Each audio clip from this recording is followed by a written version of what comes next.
Students and a threat to carry out a school shooting today. This morning, how security has stepped up on campus and how parents are responding to it. Plus, the governor and Florida parents set to square off again. While the judge ruled against a ban on mask mandates in schools, the governor's appeal changes everything. What we can expect to play out in the courtroom today. And bringing the vaccine straight to students. We are live with the clinics opening up in just a matter of hours. Now, what parents need to know if they want their child to get the shot while at school. You're watching CBS 12 News This Morning.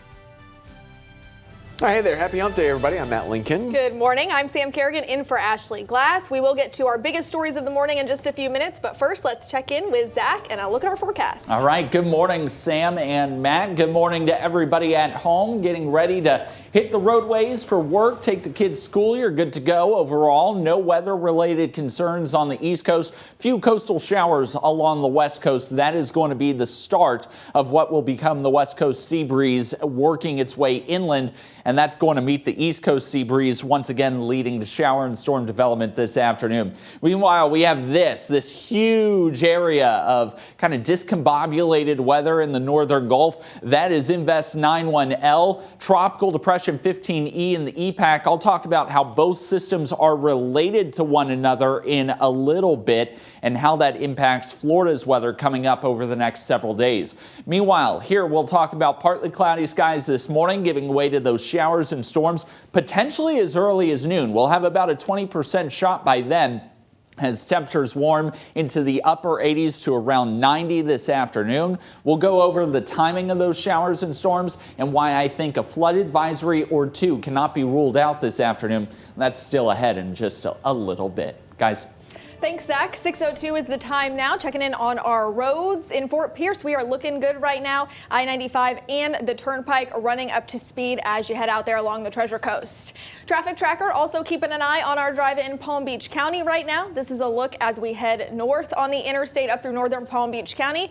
Not tracking any issues out there in either direction. School bus getting an early start to the day. All right, this morning, a school on the Treasure Coast is on high alert after someone wrote a threatening note. Tight security measures are expected Jensen Beach High School today after a hit list was found in a classroom about 2 weeks ago. I want to show you the crumbled note here that a teacher found in the classroom. It reads in part, quote, "Note to self on September 8th, bring a gun to school, my intended targets," and then lists 9 students. Some of those on the list are in the class where that note was found. Now, CBS 12's Madeline Montgomery, she is live at Jensen Beach High School this morning. Madeline, school officials and authorities are taking this threat very seriously.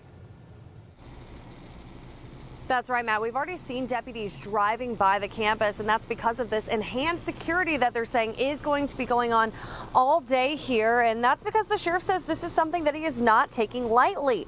After revamping school security measures in the county after 2018's Parkland massacre, there are still no metal detectors here, so there will be extra deputies on and around campus today. The school district also sent out a robocall to make sure parents know exactly what's going on. It's scary, but I know that Connie will go do a good job protecting our kids. The sheriff's office is still trying to figure out who exactly wrote the threat, and when they are caught, they will be arrested and they can be charged with a felony. Reporting live in Jensen Beach, Madeline Montgomery, CBS 12 News. 6:04 is the time, and this morning, Florida continues to see downward trends in COVID cases and hospitalizations. New numbers just in show the state reported the lowest single daily COVID count since mid-July, and hospitalizations have been down for 2 weeks straight. But health experts warn these numbers could rise in the coming weeks following the Labor Day weekend.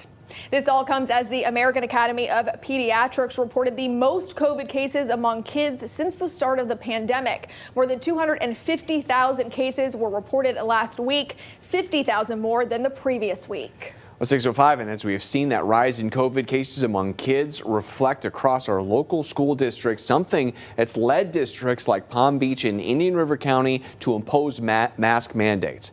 This morning, the legal mask battle between the governor and the parents continues. Both sides of the debate will face off in court again today. Kara Duffy's been following this case for weeks at the Live Desk. Kara, what can we expect today? Well, Matt, the state is defending its ban on mask mandates in schools. And on the other hand, we have parents who are suing to give the power to school boards to decide the mask requirements.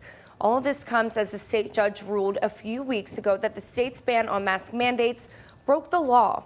Now, the state is arguing that because they're appealing the ruling, they can go on enforcing the masking ban while the case plays out in court.